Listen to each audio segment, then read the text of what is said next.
And welcome, Hoosier fans, to another victorious episode of the Assembly Call. As today, your Indiana Hoosiers defeated Stanford Cardinals 79-63 in a game that Indiana led throughout, and they got off to a good start.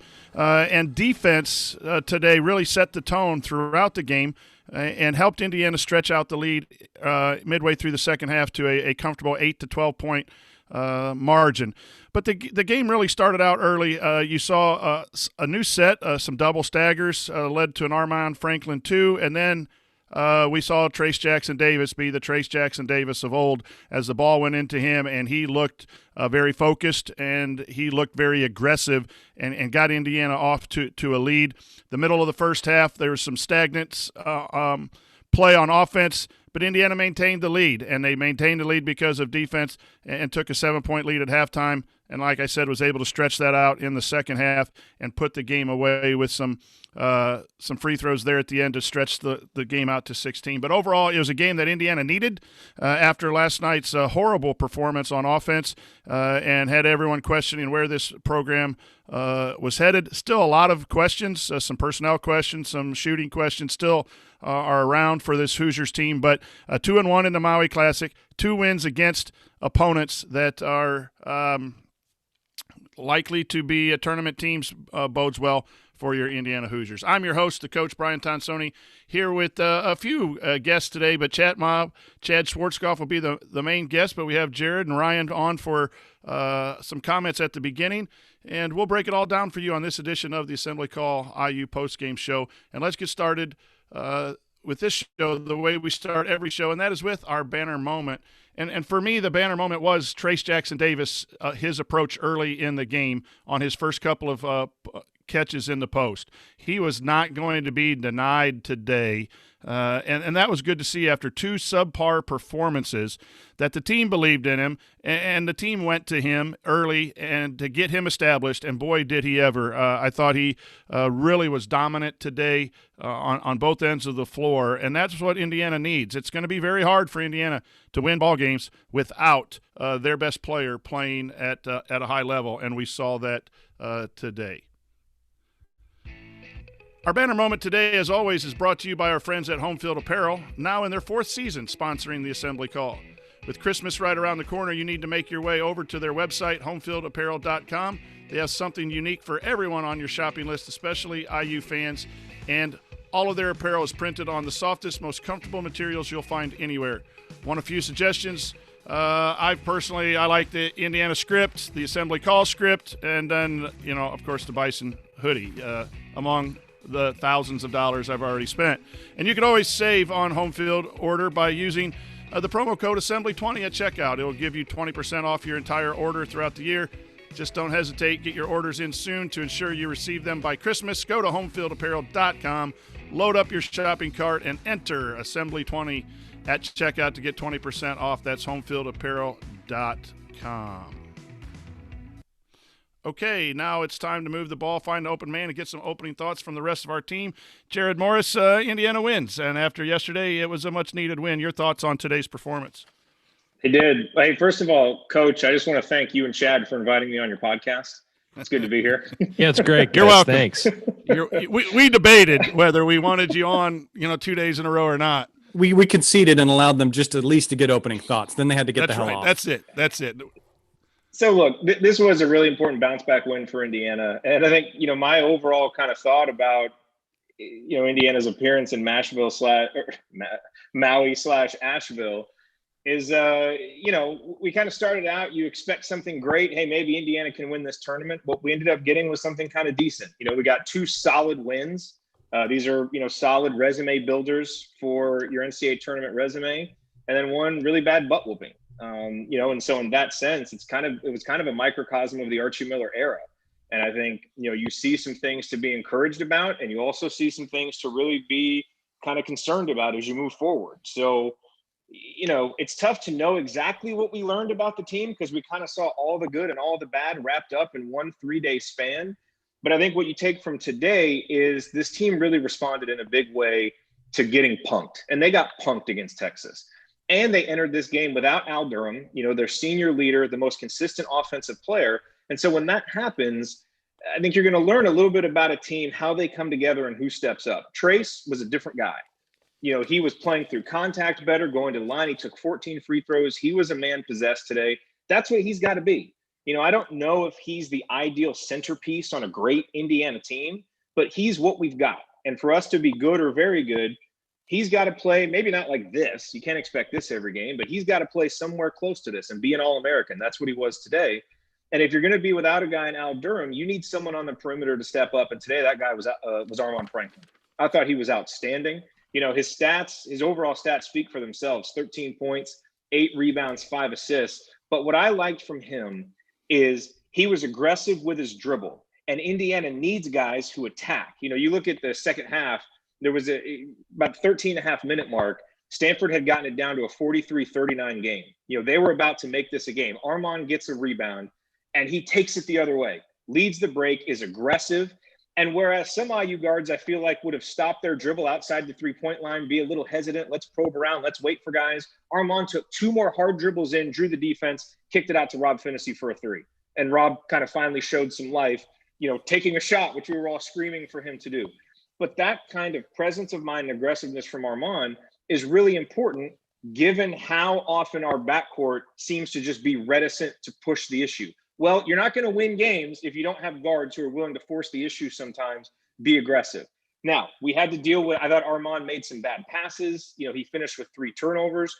His shooting was only 4 for 10. He's 0 for 3 from 3. So he wasn't necessarily efficient, but he was playing more minutes and using more possessions. And for a young player, you're going to lose a little bit of efficiency. But what we got out of him in terms of production, we had to have with Al Durham out and Rob Finney being a non-factor for most of the game, and Lander and Leal and Galloway still kind of feeling the game out.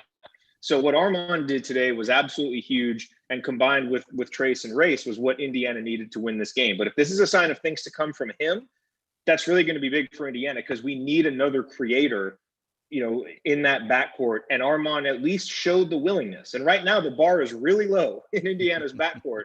And sometimes the willingness is most important. He did that today against a really good defense in Stanford.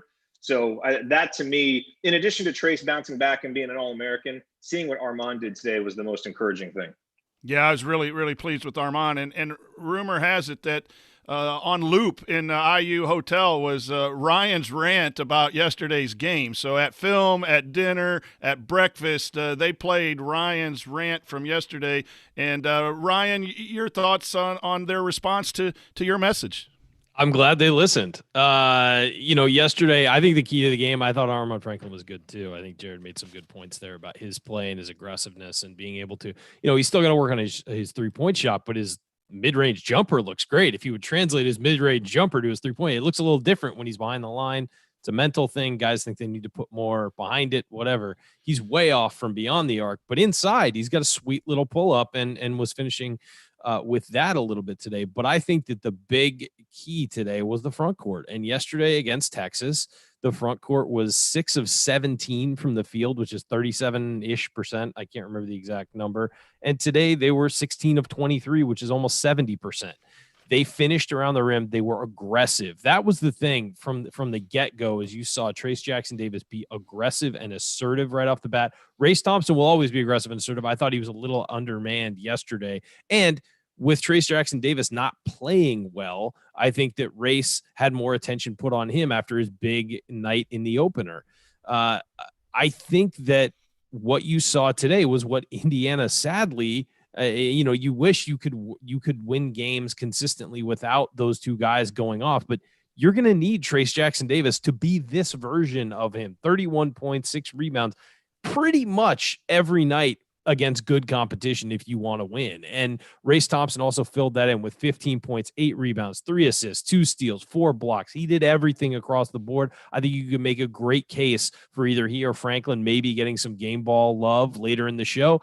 Obviously, Trayce is the guy to win it today, though. He was so good and just aggressive, attacked. He was relentless. And guess what? He could have done that yesterday. That's the disappointing part, is that Stanford's pretty athletic on the interior. They have some pretty good players. I know Texas has a lot of length and is a really athletic team as well. But Trayce could have done that yesterday. And sometimes he shows up and he's trying to, instead of going, we've talked about this a lot, Coach, instead of trying to go up and over guys, he's fading back and trying to throw it around them or things like that. He needs to have that lean forward mentality, not a lean back mentality when he goes up. And you saw that yesterday. I rewatched parts of the Texas game just to torture myself.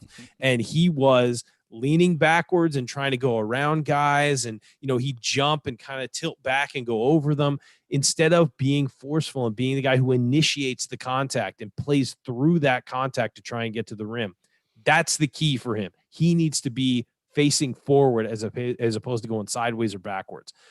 As for the rest of the game, I thought that it was good to get the freshmen some time, but I thought they looked like freshmen. I thought Trey Galloway maybe had his worst game so far of the season, and I don't think he played bad. I just think that he got lost defensively a lot. Offensively, he was trying to force things. He was maybe dribbling a little too much instead of move the ball, find the extra guy. Sometimes you saw he was a little bit out of where he was supposed to be in spacing, and Archie was yelling at him to kind of space it out a little more. So he'd be 2 feet from a guy who had the ball and was going to reverse it to him instead of 6 feet away or 7.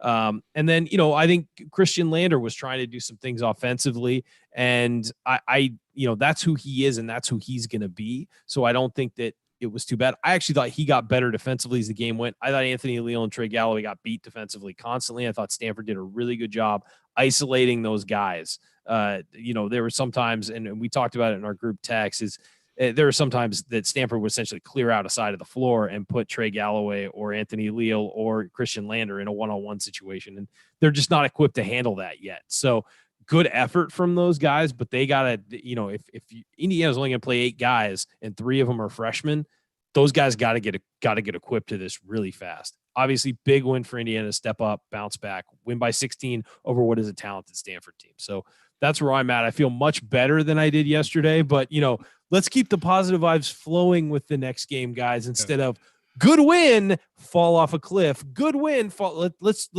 build some momentum from this, and hopefully Al Durham is back for the next one. We definitely need to balance it out, and I'm pushing Jerod to have the Coach Mike Roberts Award because TJD cleans up the game balls most of the time, and we need another way to honor people. And as long as I'm pushing the buttons, we're going to have that later in the game. So we'll take your suggestions on. And now that we got the JV guys out of the way, the varsity team's going to step up and make their comments. Chad, it's been the Coach and Chad show with a few guests.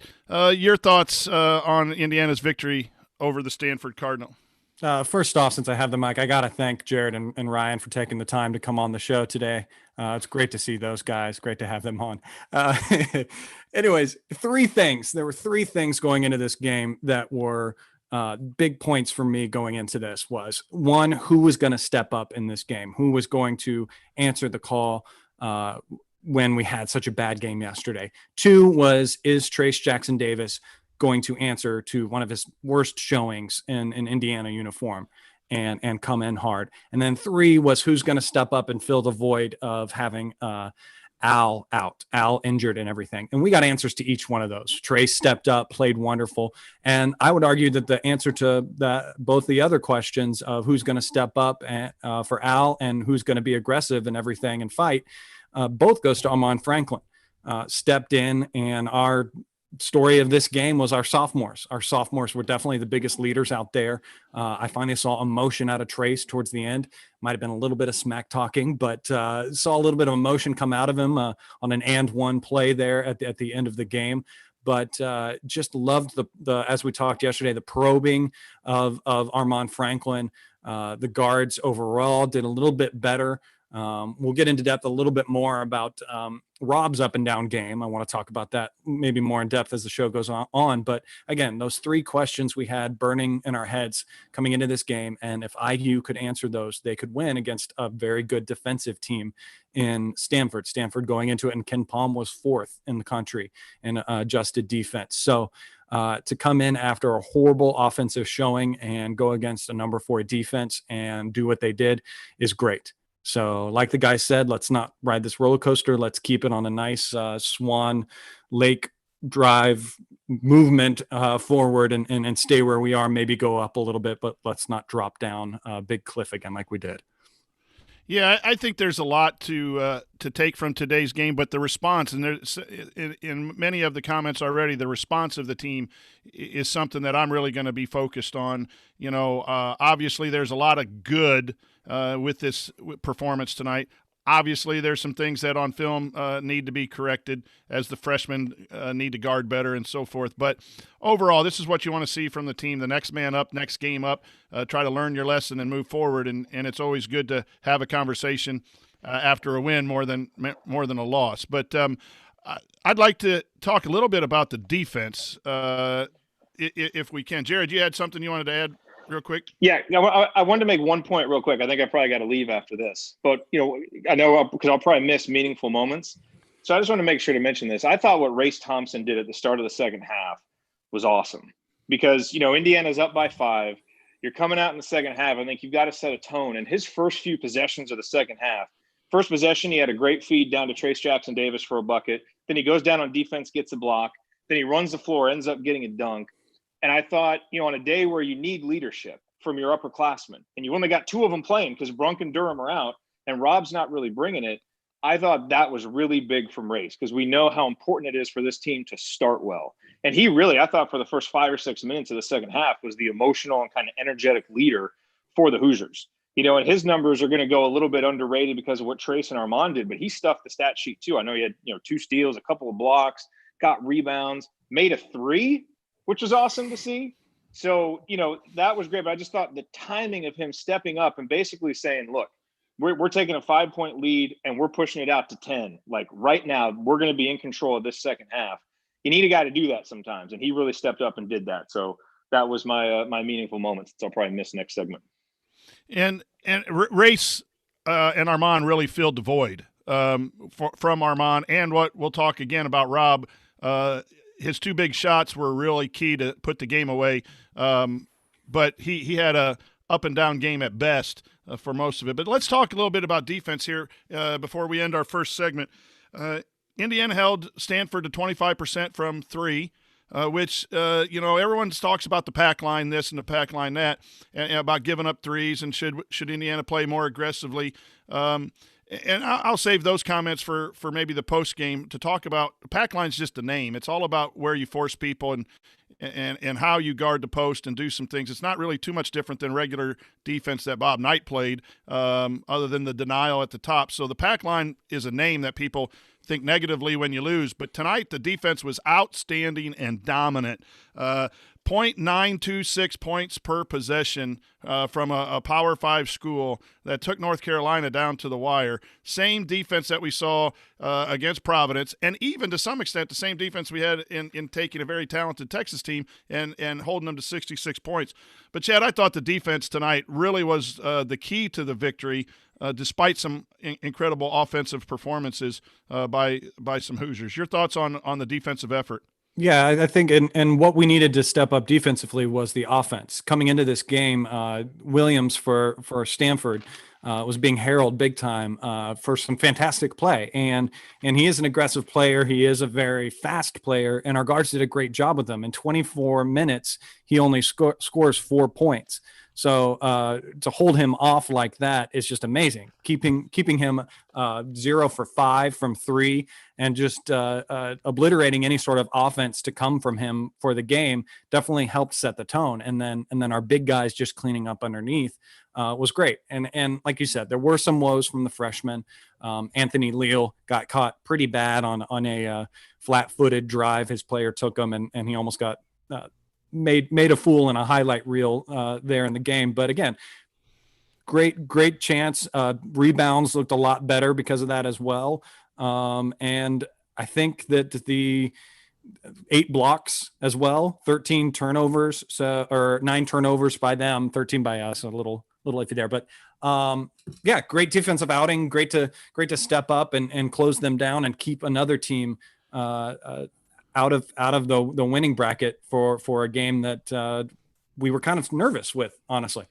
And the thing I will encourage people to watch in the next game, and if you go back and watch this game, just the intensity, even when mistakes were made. There was one time when Stanford kind of got back into it when 2 straight possessions, freshmen got lost in ball screen coverages. They either were supposed to switch or not switch, and then they were late. But they were trying to make an attempt to get back into the play. And that's at least what you want. You'd rather them run the ball screen coverage correctly. But if you make a mistake, make the next big play as aggressively as possible. And one of them, Lander had a block. I thought that was a clean block, and they called a foul on him. But he was out of position. And so, Leo gets on that break. He kind of got stuck there a little bit. You're going to have that with freshmen because the speed of the game is different, and they'll figure it out. So it wasn't a perfect defensive effort, but my gosh, Stanford really struggled. And then a lot of times, as you see, when you struggle on the offensive end because the defense takes you out, the other team struggles with their ability to play defense to some extent. And that's what happened to IU last night is Texas defense was really in Indiana's face and dominated early and just got Indiana back on their heels. And it looked like Stanford was back on their heels all the time. And credit goes to the scheme for I think this was Coach Roberts' scout because, man, he was up off the bench and screaming and yelling, which just makes this old man very happy to hear that. I love it when he has the scout. But I thought the players really listened. And for the most part, minus a few assignment misses, the defense really,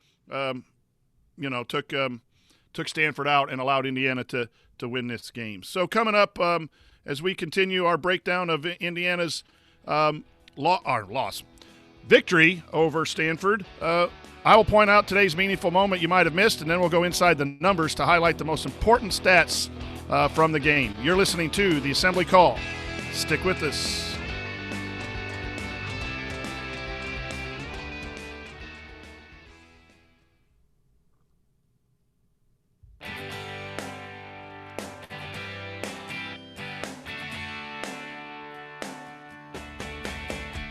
Hi, this is James Blackman Jr. I never miss an open three, and I never miss an episode of the Assembly Call. Join Jerod, Andy, Ryan, and Coach after every IU basketball game. Go Hoosiers. You're listening to the Assembly Call IU postgame show. I'm the coach, Brian Tonsoni, here with Chat Mob Chad Schwarzkopf, and we're breaking down Indiana's victory over Stanford in the third game of the Maui Asheville Classic. Indiana, with the victory, ends up in third place, and we're always glad when the former IU players tune in to a postgame show. So, James, thanks. If you have any comments, put them in a chat mob. But now it's time for today's meaningful moment that you might have missed, and I'm going to start out with this. I really was pleased. There's a game within the game, and you want to win the game within the game. And there's two things that I would encourage fans to look at.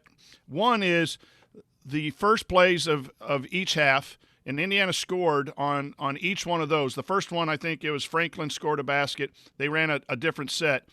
And in the second half, they immediately went into the post and scored. So that's stuff going on from the coaches to the players. And credit to both, the coaches for coming up with the play call and the players for executing it right away, because the first play can really set the tone for the first few minutes, which are very, very important.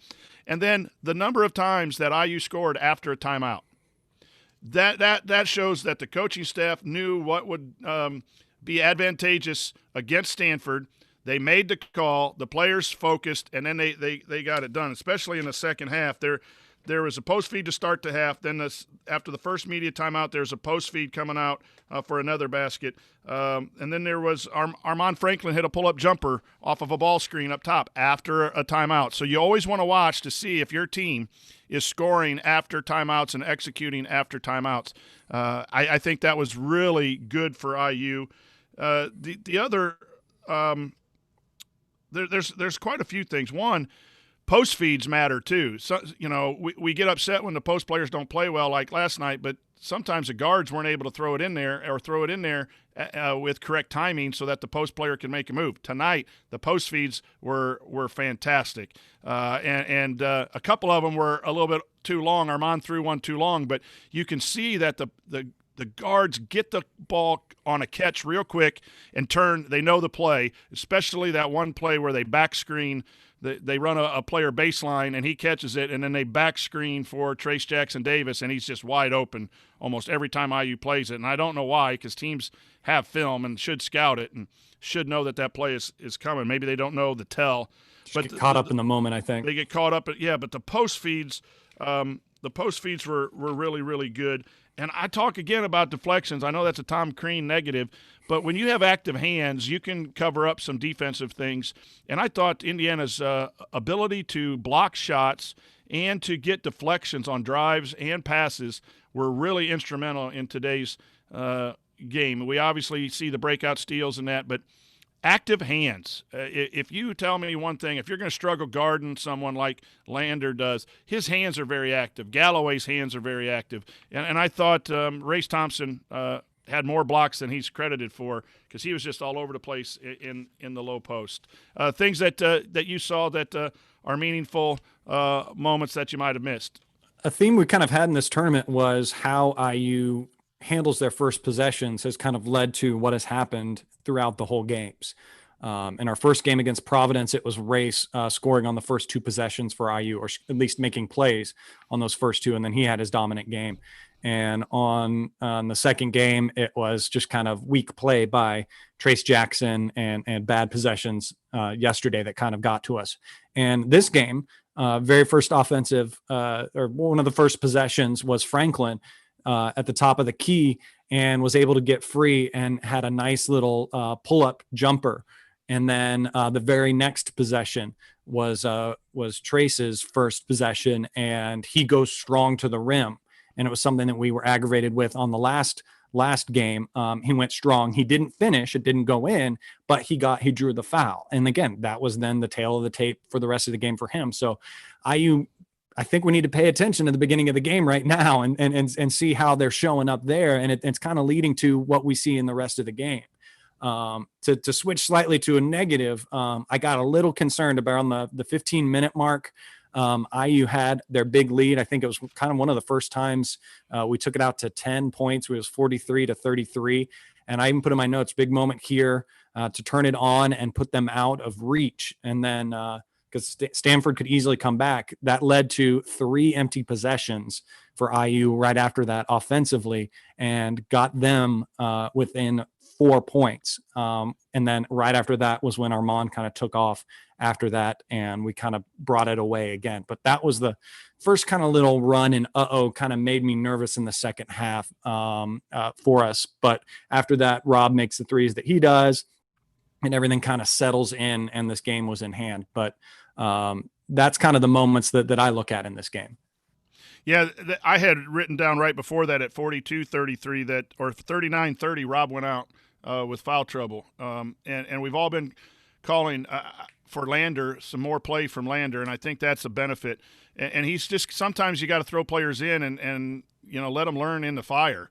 Because his quickness on defense and his quickness on offense eventually will play at the college level the right way. He's missing shots right now, and he's doing a lot of nice things. We'll talk about him a little bit later. But the ability to withstand that 10-point lead from that point when Rob went out to about the 7:43 mark when it was 55-45, and we had freshmen who had some empty possessions, and I think that was the stretch too where they got lost defensively and in the ball screen coverages that we had talked before earlier. And in the chat mob brings up a very good point too about the game within the game, out of bounds plays. And Indiana runs some really outstanding out of bounds plays. They don't score on every single one, but they sure have some highlight reels. The Trayce Jackson-Davis dunk, that does two things. One, it's demoralizing when you give up any play off of initial action. And by initial action, I mean something going to the rim or a first catch shot off of a inbounds, because that's in the scouting report, and coaches don't want teams to do that. So when you execute and score, it's demoralizing. When you demoralize when your armpit is above the rim and throw it down to, I don't know what the score was at that point, but it kind of put an emphasis on the game, like, we're here to play, and we're taking you out on the defensive end, and we're running whatever we want on the offensive end kind of statement.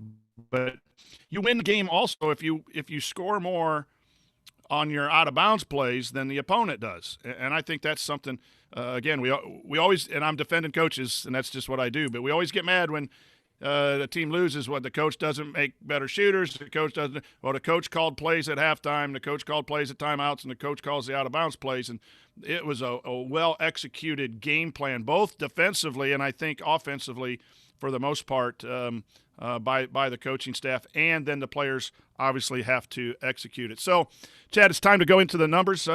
Share with everyone some numbers, the most important numbers from your perspective on this victory.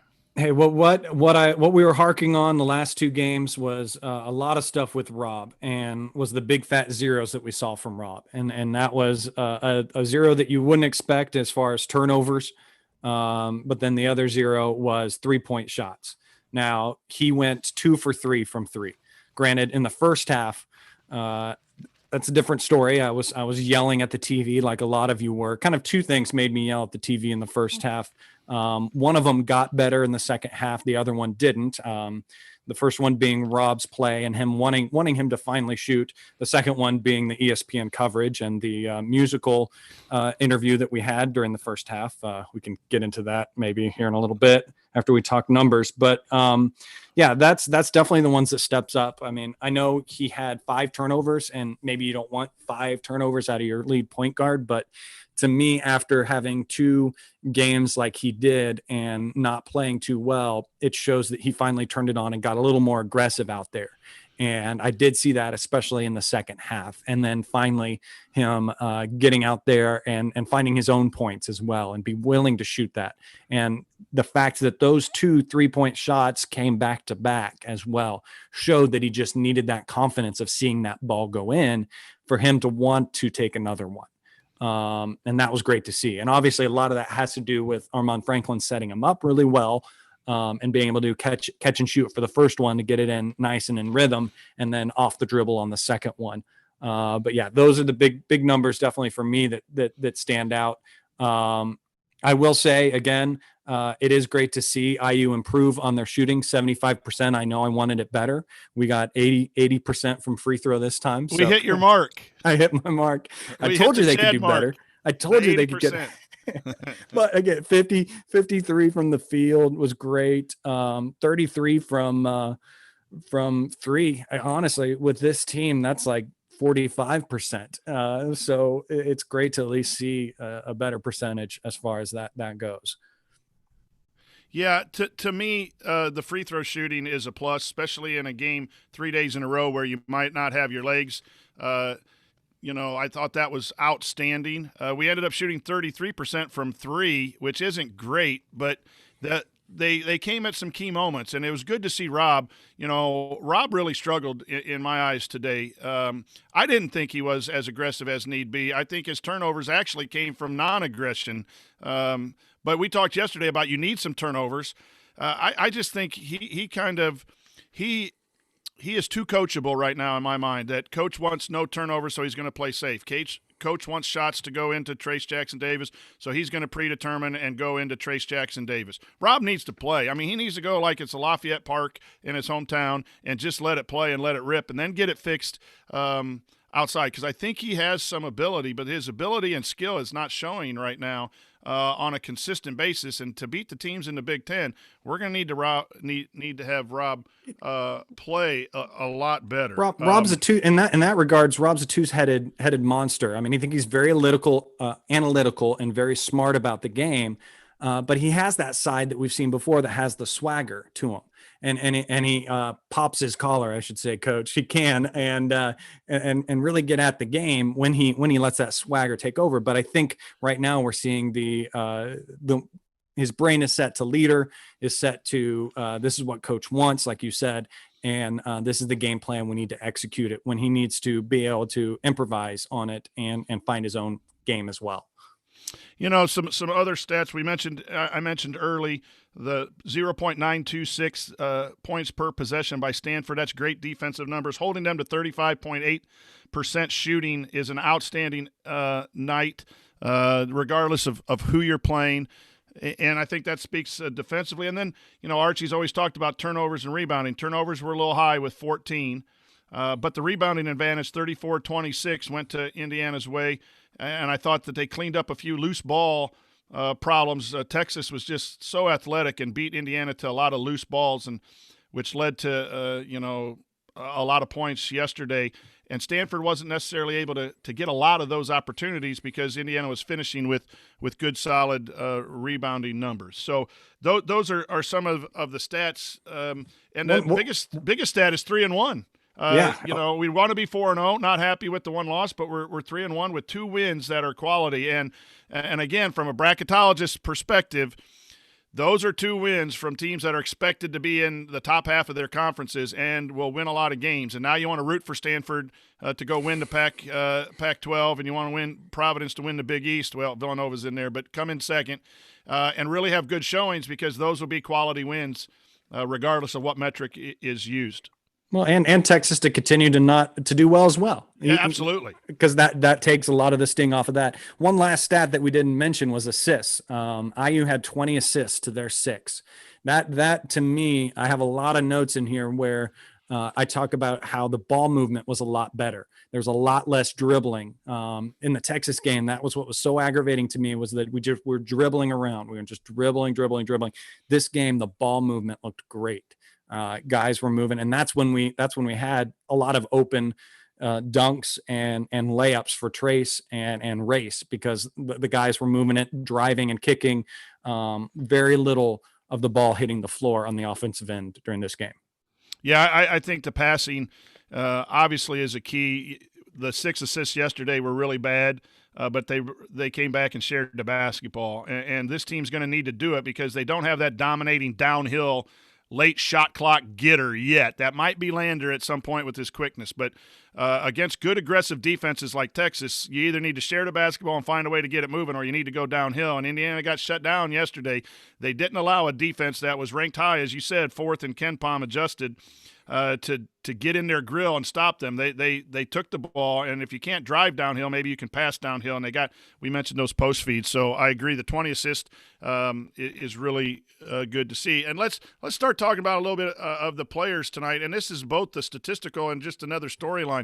Armaan Franklin was really, really good. I know he missed his 3-point shots, and we always want that to get better, and that'll just be something that's hanging around. But he was 4 of 10 from the field, 13 points, 5 of 6 from the free throw line, 7 defensive rebounds, 8 total rebounds, 5 assists to his 3 turnovers. In 40 minutes. Yeah, and played the whole entire game. Game. Just Chet, that's what I said yesterday when everyone was kind of frustrated. I enjoy watching every single player who comes in. They're fun to watch. They're frustrating when they don't do something right, but you're never in doubt that these guys want to play for each other and play for the name on the front of the jersey. And Armaan is just toughness. And I thought he did a really nice job. And I thought his a couple pull-up jumpers were key too, because Stanford was just in that point where they were close enough to pull something out in the last 3 or 4 minutes. And he hit – there was one, I think it was an 11-point game, and I was saying to myself, if we score on this possession, it's going to be really hard mentally for Stanford to come back. It's mathematically possible, but I think that might have been at the 5-minute mark or something like that. But he just came off a ball screen at the top and hit that pull-up jumper, and it was somewhat of a dagger. But your thoughts on his stat line today? Armaan Franklin, solid play. Just great to step up. Again, as I said, we needed this player, a player like this. When you lose Al, a player that's going to be similar to like what he was allowed, what he contributed for us. I mean, he had a complete game on both ends of the court for us. He was fantastic on defense against their guards when he had to match up against them. They're good guards. And on offense, he was looking to create as well as finding his own shot. And like you said, that pull-up jumper that he nailed in a few times, I think 2 or 3 at least, is great for IU. And a team that can't hit the outside shot, at least get a relatively long shot to go in to space things out, because that's going to be something that's going to be on the film. And if you can continue to put it on the film, other teams will have to account for that in his game. And he can use that to his advantage of a shot fake and get to the basket, or can use it to space out the inside for Race and Trayce. So, I think it's a fantastic game. And his mom, India, who's always there cheering on and everything and is very loud, is probably hating she can't be there cheering on her son and screaming. But I know wherever she was watching it, she was screaming and having a good time. So, a great kid and a kid that we're going to love to have in that uniform the next at least 1 year, hopefully 2. We'll see as far as he advances and gets going this year. He's going to be one we love. You mentioned it. Jerod mentioned it early in the first segment about Armaan's pace. He really, and I think even in a film clip session that I did last spring, he really pushes the ball at an appropriate pace. You can run on misses if you rebound well. You can run on makes if you really want to push the pace. You don't have to always just get a pressure defense in your face, get steals to get fast break layups. If you push the pace, you can create. And I remember he came up and he threaded the needle to Trayce on a pass that I was like, oh, no, it's not going to get through. And somehow it got through, and Trayce scored in transition. Those are the aggressive chances that you need to take in order to get some points when you're deficient in other areas. And I'm just really pleased with Armaan overall. Obviously we want to see that three-point ball go down. But, man, today was a game that he needed to have in absence of Al Durham, and he was ready to do it. So, coming up on the assembly call, we will hand out our game balls and hit any other lingering storylines. We'll look ahead to Indiana's next opponent, and then it'll be time for last call. That's all next here on the assembly call. Stick with us.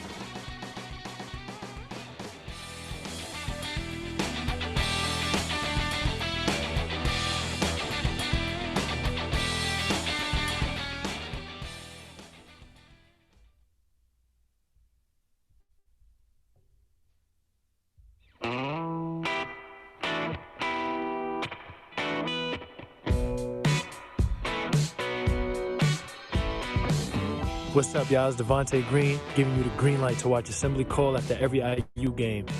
Just don't listen to their opinions about shot selection. Remember, you miss 100% of the shots you don't take.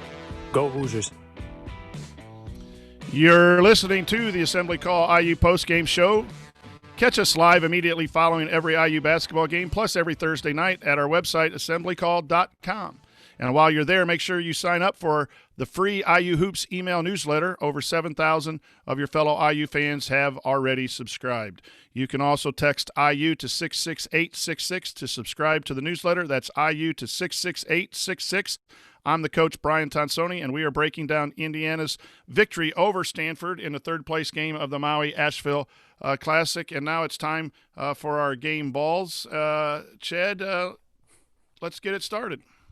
Hey, that's fantastic. Let's call it game balls. I agree to that because this one was a hard one to figure out. I almost was going to be on here and flip a coin because while I wanted to give it to Trayce so much for that, Armaan's effort and like I said, answering 2 of those 3 problems that I knew going into this, I wanted to give it to him as well. But you have to give the game ball to your star Trayce, coming in and setting a career high points. Answering the call when everyone all over Twitter was calling him out, not calling him an All-American, questioning his game and everything, and then come out and be forceful, be physical, get on them and show that we don't have to be concerned about the Big Ten season and him playing weak, that he can fight through some physical play and everything. So he definitely gets my game ball for that. And then what are you calling the other one, Coach? The Coach Roberts All Hustle Award. The Coach Roberts All Hustle Award. That goes to Armaan Franklin, hands down. Again, answering the call, coming in, being forceful, playing 40 minutes. And like we said, hitting those pull-up shots after 40 minutes. Never looked like he was tired. Never looked like his legs were out from under him. Didn't let the guy he was defending get by him much at all, especially at the end of the game after he's 40 minutes in. Just a great play by him. So he definitely gets that hustle ball award. So Trayce Jackson-Davis for game ball, obviously just dominating as Indiana needs. And I'm also with you on Armaan Franklin for the Coach Roberts award. I think Race Thompson definitely needs to be discussed in the conversation for both of those awards. So let's talk a little bit about Race's game. 15 points, 6 of 7 shooting, 2 for 2 from the free throw line, 8 rebounds, 3 assists to no turnovers, 4 blocks, 2 steals. Man, I don't know, man. Those are some solid numbers too, and we haven't talked about him at all. So, Race Thompson. Yeah, I mean, there was always that question, and actually, someone asked me that question to answer on my my pregame, my Hoosier Morning After show, was what do I think the average points for Race is going to be this year? What is he going to average as far as points and rebounds? And I was saying that's going to be very dependent on what Trayce does and how Trayce plays, because I was struggling to think about how I would see Trayce have a really good game and then Race equally have a decent game and get much over 10 points. Well, slap me aside the face. He went and did it today and scored 15 and somehow finds himself being overshadowed by the sophomore class. So it's again, yeah, fantastic numbers. 15, 8. It was great on defense again, cleaning up the boards and playing aggressive, getting those blocks. Drew a few more fouls than I think he earned. I believe these officials were a little chippy and a little quick with their whistles, didn't let him play. That's something that we'll get to do in the Big Ten a little bit more. So his physicality will help us in that. But yeah, I'm just amazed. What are your thoughts on that with the two of them being able to perform? I didn't think that we would get that kind of performance out of both of our bigs underneath. Yeah, and it's nice. He brings a level of athleticism with size that's really nice to have in the post, defensively and offensively. Can get out on the break and do some things. And both Trayce Jackson-Davis and Race are really adept at passing the ball. A few of them give me a little heartburn there with trying to get out to the three-point shooters when they go inside out. But they're at least looking to share the basketball, and the number of assists from our big guys are really going up. And I just like that. I think that makes a really tough offense to guard when players are like that. So just a couple more conversations here before we talk about IU's next opponent and have last call. I thought Christian Lander had a good game. I don't think he had a great game. I think he's still learning. I think what I like, again, is his pace of play, his quickness. He had one play where he drove baseline and just shoveled it one-handed, no look, for a dunk, I believe, either to Trayce Jackson-Davis or Race. I forget which it was, but those are the types of things. Again, I'm looking for a downhill guy, someone that can take someone's best pressure and get downhill and either score off that action or help someone. And I think it shows that he's a little bit lost defensively because you see it in the games, and maybe that's why Archie has him coming off the bench. But he's going to, if he keeps growing with his game, he's going to keep pushing for a lot more minutes, and not just because of injury. What did you think of Lander's play today? I think he played within his game. He had the few freshman moments, and one that actually the camera's thank you caught really well was towards the end of the game. Lander had that foul where he was trying to follow his man and ran into Race's man who had the ball. And then it was great. The camera stayed on them, and you got to see Race go up to him and be a leader that he is, an upperclassman leader, and really kind of talk to him and calm him down and explain to him what he did wrong and what he could do in that moment. So that was great to see. He also, with his three-pointer, gave IU at the 16-minute mark their first double-digit lead, I believe, of the game. So again, he had great little flashes of moments in there, and it is doing very good things for a freshman. We got to remember that we have set the benchmark as Hoosier fans and Hoosier Nation pretty high for this kid coming in. And I think he's doing good. He's doing about where I expected him to be early in the season, and is getting his feet wet in a good way and getting some good playing time. And I think he'll obviously just improve from here. 4 assists on the day, 3 blocks. And again, we mentioned earlier the active hands. If you're going to mess up defensively, just be active. Throw your hands up, try to get something. Or if you're beat off the drive, be the second guy off the ground as your opponent's trying to score at the rim, or a pull-up jumper, and try to get a piece of the shot, or distort, timing, route, and vision with your hands. That's what I watch. He obviously needs to understand the defensive rotations and ball screen coverages, because I think he's a little bit lost. And even though he plays with pace, he has to play with appropriate pace, because sometimes I think he takes shots too quickly. There was one three-pointer where they were trying to go into the post and the first side didn't work, and he just shoots a three at the top. That's what high school stars do. College stars know that you have 30 seconds on the shot clock and you move it to the second side. If the play was designed to go into Trayce Jackson-Davis, you gotta let it breathe a little bit before you jack a three from deep at the top of the key. But those are lessons that he's going to learn. But I just think that he is going to be needed more than what he get today. He got 18 minutes. I'd like to see that be his low going forward. But obviously he has to earn it. And he has to earn the trust of the coaching staff, and he has to earn the play down there. Any other storylines that you had written down that you'd like to discuss here on this victory? We talked about him a little bit in the freshman, and Anthony Leal got a lot of play time today. And I think he was a lot of the game, he was just kind of a placeholder. And I saw him lining up in the corner a lot and in a stance, ready to receive the ball and shoot. But I kept yelling at him, shoot the ball. Let's run a play to let him shoot the ball. That's what he was praised to be and come in for this IU team. And he never did. I don't know if that's a confidence thing. I don't know. What are your thoughts if that's a coaching thing that they're telling him not to shoot? It's just not part of the play, but I want to see coach draw up more of those plays for a guy like him that is supposed to be a knockdown shooter once he gets in there to at least test that water. Don't abandon it right away and not let him shoot or have him shoot. At least when he gets in there, Wisconsin always does that with their big shooters. They go in and immediately the play that you see them run is for that shooter. And that shooter almost makes it every time. And then their confidence is up and they kill us after that. So that's what it could be with Leo. And that's what we could have with him. I think he just needs to have that chance to see it go in, and then we can abandon it and have him just be that placeholder and stand there in the corner and do that. But at least throw away one possession to try that. You brought up the last issue that I want to talk about was Anthony Leo's play, and he got that play because Durham was hurt, and he was ready to do what he could do, and that's just basically get some good minutes with some other people in foul trouble.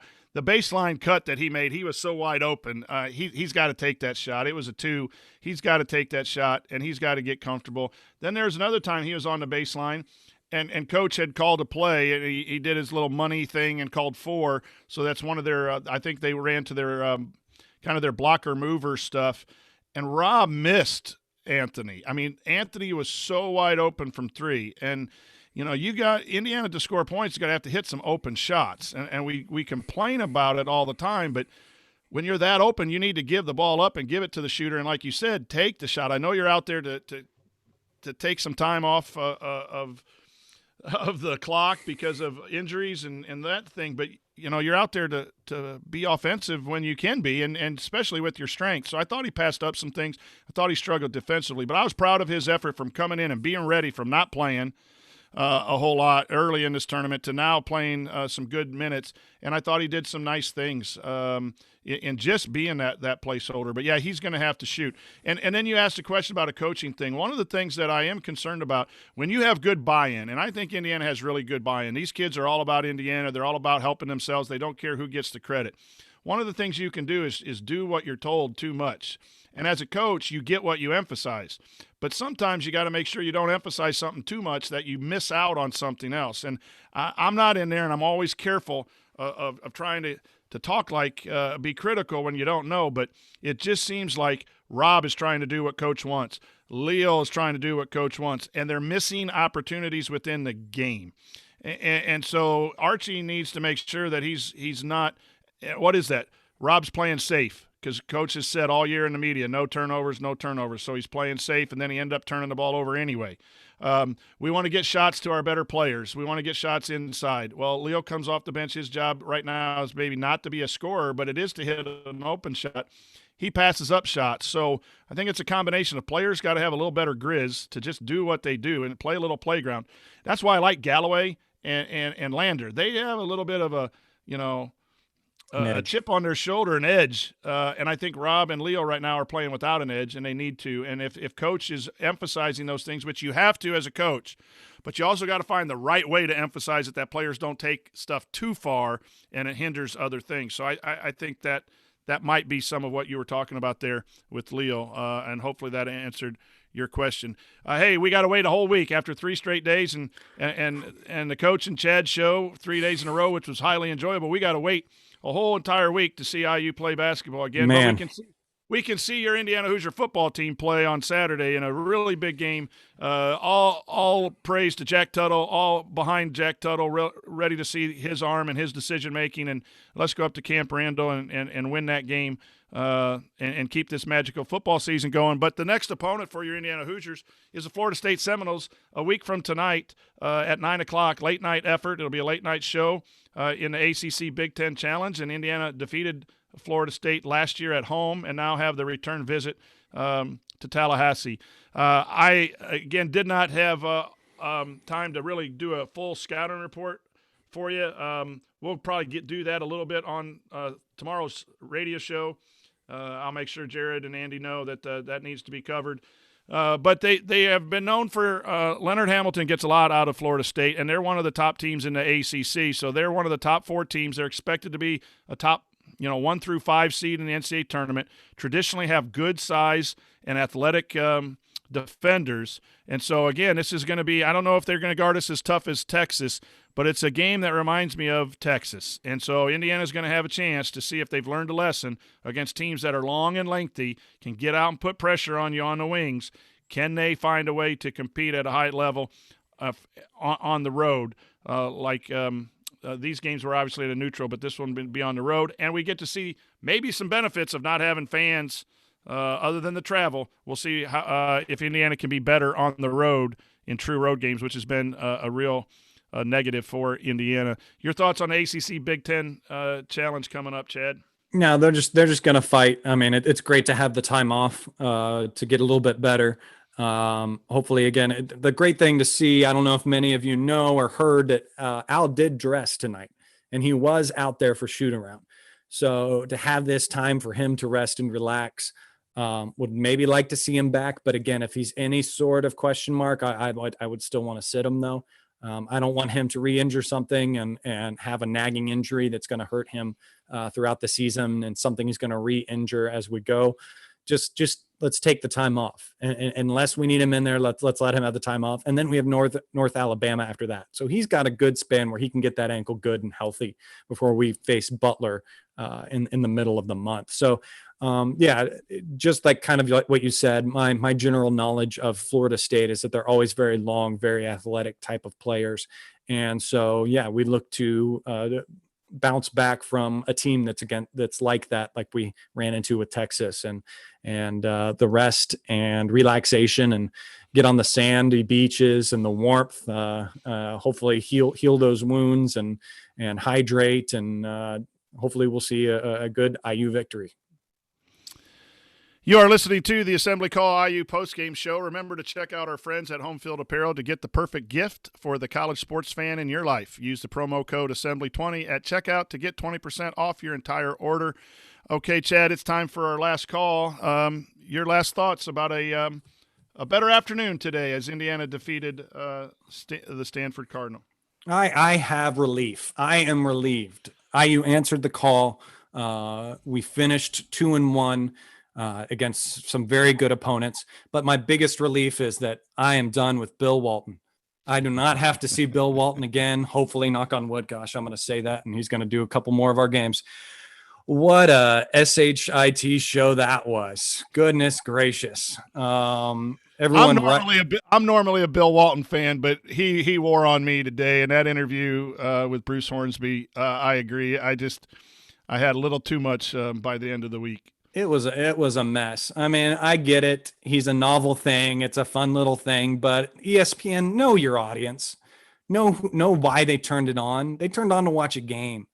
And in the past years, yes, he's been pretty good. The fun little banter here and there, but it's getting out of hand, and it's time for this to go away. I don't think we're in Maui for a while now. So good We don't have to deal with it, but goodness gracious, everyone write into ESPN. Let's get that to change. Let's not have that again.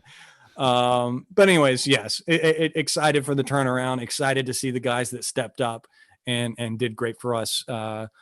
Yay raw for IU's sophomore class, guys. Keep it going, keep playing strong and everything. And let's take it easy and go Indiana football on this Saturday.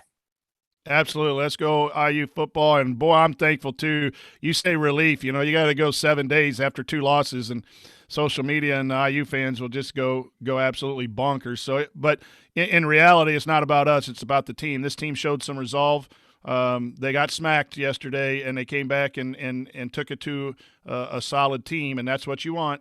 You want your team to be able to handle some adversity, and now they get a week to heal some of the injuries. Joey Brunk hopefully will be back. He'll be needed throughout the year to give TJD some rest, and you got Al Durham, who's always going to be needed to get that ankle back before we go on the road in a very big game against Florida State. So that'll do it for this edition of the Assembly Call IU postgame show. If you want to see us do the show live and be part of the live chat, make sure that you subscribe to our YouTube channel at youtube.com/assemblycall.com. And don't forget to go to assemblycall.com or text IU to 66866 to join our free email newsletter. Special thanks to longtime listener Bob Thompson, who produced much of the music you hear on the show. And thank you for listening. We'll be back to talk IU hoops again with you on Thursday night. Take it from me, Nick Sizloft. Keep your elbows in and your eyes on the rim. And as always, go Hoosiers. Thank everybody for coming out. All right, I got to get out of here, folks. Thank you.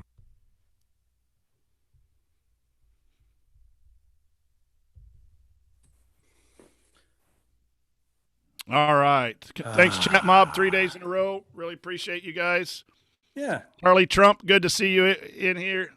If I would have known you were in here, I'd have grabbed that old hat that you like that I wear. Matt, good to see you, bud. Keep up your good work. Coach, while I have you, I wanted to wait and keep this for after dark to ask something that's been weighing on my head. I'm curious of your opinion on this. The shot clock violation call. I always kind of had a theory of that. And the thing that I always hate about that is when you gain possession in that and you could go off on a fast break and then that call gets that foul gets called and that negates kind of any sort of transition offense you could have gotten going on in that. I had the idea or thought you borrow from soccer. In soccer, if any foul is called, the refs hold up their hand or he'll hold up his hand like this and he'll wait, kind of signifying that there is a foul to be called, but he'll allow for possession or he'll allow for continuance of the other team. I would love to see that come to basketball, where if it is a shot clock violation, one of the refs, the sideline ref or whatever, holds his hand out and shows that he's ready to call that. And once, say, Indiana gets the ball and they start to go down, once they start to lose possession or something, obviously it's just like in soccer, you can pull that hand away once they've held possession for long enough, but hold that out and give the team a chance to get out on the break or something, because it just kills that moment so many times. Yeah, that's the frustrating thing with that when there's an air ball miss and or a loose ball and it's secured by the defense and they have an advantage. I think it is. I don't know what the actual rule is. I'll have to ask an official. Is it once you secure the rebound, or do you have to make a move towards the other end? But I think a lot of the times when they call that, the offense has yet to make that move. We see the advantage on television because we know that the guy catches the loose ball on the wing or he gets the long rebound and then real quick he throws that. But I think as soon as those guys hear that buzzer and that ball misses the rim or that ball's loose, they're blowing their whistle without any concern.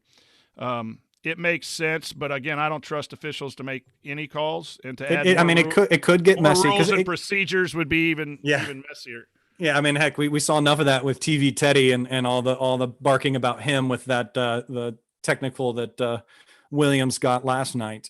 Which, by the way, I'm on the side of that's a technical, guys. I'm sorry. What did he do? Technical. He was on a fast break, had a dunk. He had a lot of momentum, so he was swinging. But during that momentum, he broke his elbow, so he pulled up and came back and then let go. And TV Teddy gave him the technical on that. Now, There were Okay, kind of players. I disagree. I disagree about there were that. kind of players around him and underneath No, him, but it's the pull. No, I know that's the call. Mhm. That's the rule. I don't Yeah. like the rule. I agree. Well, I agree Because to that. here's the deal. What does that hurt? You're giving 2 points or a chance for 2 points for another team that had nothing to do with basketball. Now, arguing, coming out on the court, screaming at the official, that's unsportsmanlike. I understand there's a place for unsportsmanlike violations. But hanging and doing a pull-up on the rim, the only thing that does is hurt your transition defense. You're already hurt. Take the ball out of bounds and push it while the guy's doing a chin-up on the rim. And it used to be because they didn't want rims to break. That's where the rule originally came in from, is they didn't. That's why they had no dunking back in the 70s. They didn't want, games to be delayed and have to replace everything. But now they got so much technology in those things. And I think it's better for kids to hang with the traffic regardless, or even hang with some momentum. And so I don't like the rule. I mean, I think you got to let kids be kids. And I know everyone out there loves me because I don't like to pop the collar, and I'm an old throwback guy. You're liking to pop the collar in this one. Just doing a little swing after a dunk, and that's there's a technical last night on Braun from Kansas. He dunked. I mean, I've never dunked anything but a donut. If I got a chance to dunk one, I'm sure as hell I'm going to say, "Hey, buddy, I just dunked on your rear end." You got to have a little bit. You got to have a little bit of swagger. I'm not against swagger, but to look at me, I'm the greatest. That swagger, not so much. But I just put you on your ass. I kind of like that. Well, and that's where I've argued with it, is that according to the rules, that was a technical. Right. I agree with you there. It was a technical as defined by the rules. But I think the rules need to change. And I know it needs to be called more of a rule when you see the guys do the full pull up and smack the backboard or something like now, that. Yeah, but that's more of what it's protecting. That's the huge collar popped. That's 2 collars popped. You might be right there. I'll give you that. If you pull up and smack the backboard, and there has to be a line somewhere. Because you can't just do that and do 5 chin-ups and whatever, so there has to be one. But if you're on transition and you're flying like that, I thought that was just to get his balance. And I definitely think it was. The swing was, but it was when he broke his elbows and pulled up.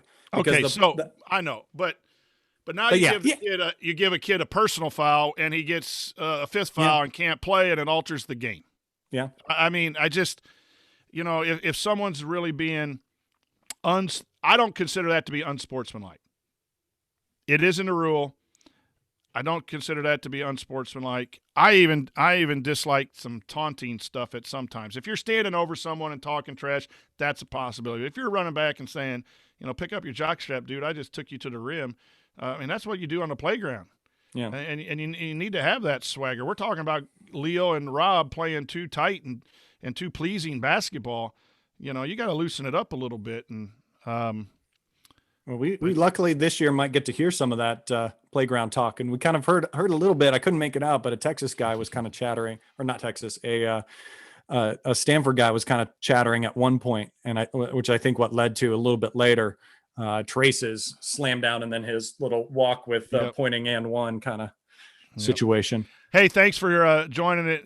We were worried at the beginning of the week with everyone working, and I have basketball practice, and unfortunately for us, we're on a little bit of a downturn health-wise for basketball on a couple-week delay. No problem. So I was able to be here, and thanks for filling in. You do a really good job, and I really appreciate you and all the IU fans. So and little MVP shout out to my wife, because my wife handled the kids while things were going on and everything. I was lucky enough I didn't have a film shoot right now. We all married wisely, except for Ryan. He's dating wisely. Yes, he is. He needs to lock that down. So we've all kind of outkicked our coverage in order to do this on a Wednesday afternoon, right? Yes.